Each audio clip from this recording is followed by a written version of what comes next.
Assalamualaikum warga YouTube.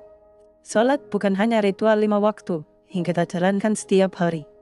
Ia adalah napas rohani, denyut kehidupan iman, dan tali penghubung antara hamba dengan Rabb yang Maha Pengasih. Dalam ajaran Islam, salat tidak ditempatkan sebagai ibadah biasa, tetapi sebagai tiang agama, pondasi utama yang menegakkan bangunan iman. Tanpa tiang, bangunan akan rapuh. Tanpa salat, kehidupan seorang muslim akan kehilangan arah dan cahaya. Allah SWT berfirman dalam Al-Quran, sesungguhnya salat itu mencegah dari perbuatan keji dan mungkar. Surat Al-Ankabut ayat 45. Dan Rasulullah SAW menegaskan di dalam sabdanya, pokok segala urusan adalah Islam, tiangnya adalah salat, dan puncaknya adalah jihad. Hadis riwayat Tirmizi. Dua dalil ini cukup untuk menunjukkan betapa salat bukan sekedar ibadah, tetapi pondasi moral dan spiritual seorang muslim. Ketika salat ditegakkan, kebaikan tumbuh. Ketika salat ditinggalkan, seluruh aspek kehidupan ikut runtuh. Mengapa salat disebut sebagai tiang agama? Bayangkan sebuah rumah yang besar. Rumah itu hanya kokoh jika tiangnya tegak. Begitu tiangnya rubuh, seluruh atap akan runtuh menimpa isinya. Begitulah gambaran hidup tanpa salat. Manusia masih hidup, namun tak lagi dinaungi cahaya petunjuk. Hatinya mudah gundah, jiwanya gelisah, dan pikirannya kacau. Salat adalah tiang agama karena ia menegakkan 3 hal. Yang pertama, menegakkan hubungan dengan Allah. Setiap sujud adalah pengakuan bahwa kita kecil, lemah, dan bergantung kepada Allah. Yang kedua, menjaga keseimbangan jiwa. Ketika hati mulai berat oleh masalah dunia, salat menjadi tempat pula yang menenangkan. Ketiga, menata perilaku. Salat yang benar bukan hanya gerakan lahiriah, tetapi kekuatan moral yang mencegah maksiat. Banyak orang mempertanyakan, mengapa hidup saya tidak tenang? Mengapa rezeki syarat? Mengapa masalah datang bertubi-tubi? Kadang jawabannya sederhana. Tiang hidupnya tidak ditegakkan. Setiap dari kita pasti pernah merasakan kehilangan arah, terjebak dalam rutinitas, dihantam masalah, atau diliputi kecemasan yang tidak tahu ujungnya. Dalam situasi seperti itu, salat bukan hanya kewajiban, tetapi juga penyelamat.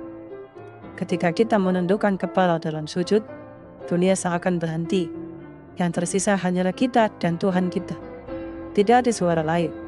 Tidak ada penilaian orang lain, hanya lirik doa yang keluar dari hati yang rapuh. Pada saat itulah, Allah menenangkan kita dengan cara yang hanya bisa dirasakan, bukan dijelaskan. Banyak orang menghabiskan waktu untuk mencari ketenangan, berjalan jauh, menyendiri, ataupun berlibur.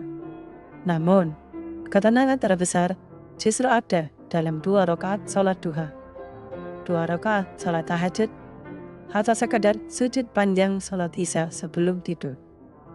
Salat adalah istirahat bagi jiwa yang letih, tempat kembali bagi hati yang tersesat, dan pelukan lembut yang diberikan Allah kepada hambanya. Mengapa banyak orang berat menjalankan salat? Karena salat adalah kunci hidayah, dan setiap kunci pastinya dijaga. Nafsu akan menahan, setan akan membisikkan alasan, dunia akan mencuri waktu. Ada yang berat karena hatinya jauh dari Al-Quran. Ada yang berat karena dosa sudah menumpuk menutupi cahaya iman. Ada juga yang berat karena tak pernah benar-benar mengenal keindahan salat.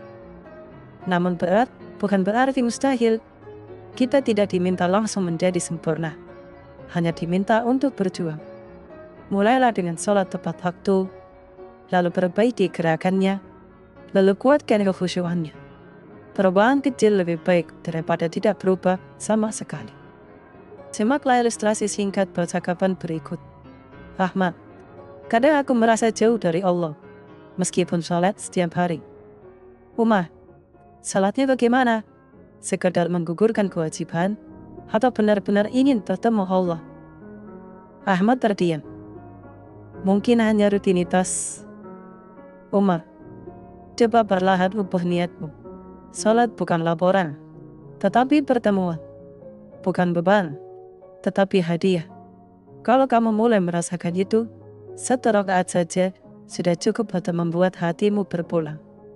Sebagian orang salat karena terpaksa, sebagian karena merasa kewajiban, sebagian karena takut dosa. Tapi ada golongan yang salat karena cinta, karena rindu ingin dekat dengan Rabb-Nya. Coba tanyakan kepada hatimu, apakah aku termasuk orang yang menunggu waktu salat, atau justru lega ketika salat sudah selesai? Jika kita belum sampai pada cinta, tidak apa-apa. Cinta itu tumbuh dari kebiasaan yang dijaga. Lama-kelamaan, hati akan terbiasa rindu setiap kali mendengar azan. Orang yang menjaga salatnya akan merasakan perubahan yang nyata di dalam hidupnya. Hatinya menjadi lebih lembut, lisannya lebih terjaga, emosinya lebih stabil, keputusannya lebih bijak, dan rezekinya terasa lebih berkah. Salat bukan sekedar ritual yang memberi pahala. Salat membentuk karakter seseorang. Orang yang benar salatnya akan tampak pada akhlaknya. Ia lebih mudah memaafkan. Ia lebih mudah bersabar.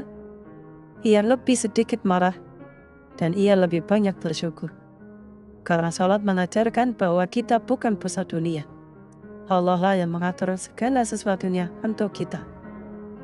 Di dalam hadis yang lain, Rasulullah SAW bersabda, sesungguhnya amal yang pertama kali dihisab pada seorang hamba di hari kiamat adalah salatnya. Maka, jika salatnya baik, sungguh ia telah beruntung dan berhasil.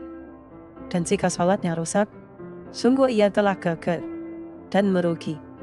Hadis riwayat Tirmizi. Betapa menakutkan bila kita membiarkan salat menjadi terbengkalai atau dikerjakan dengan terburu-buru. Betapa ruginya bila amalan sebesar ini dilakukan tanpa hati. Salat adalah penolong kita di dunia dan pembela pertama kita di akhirat. Sebagai penutup, salat bukan tentang berapa lama kita berdiri, tetapi berapa dalam hati kita terhubung kepada Allah. Salat bukan tentang seberapa indah bacaan kita, tetapi seberapa tulus niat kita. Salat bukan tentang gerakan tubuh, tetapi gerakan jiwa menuju cahaya Allah. Dalam hidup ini, kita mungkin kehilangan banyak hal, seperti pekerjaan, harta, teman, atau bahkan orang yang kita cintai. Tetapi jangan sampai kita kehilangan salat, karena kehilangan salat berarti kehilangan arah hidup. Jadikan salat sebagai rumah tempat kita berpulang dari segala macam kesedihan, sebagai tempat bercerita tentang segala keresahan, dan sebagai tempat memohon kekuatan ketika jiwa goyah. Semoga setiap sujud kita menjadi saksi bahwa kita sedang berjuang untuk menjadi hamba yang lebih dekat kepada Allah. Semoga salat kita menjadi tiang yang menegakkan kehidupan yang penuh cahaya, ketenangan, dan keberkahan.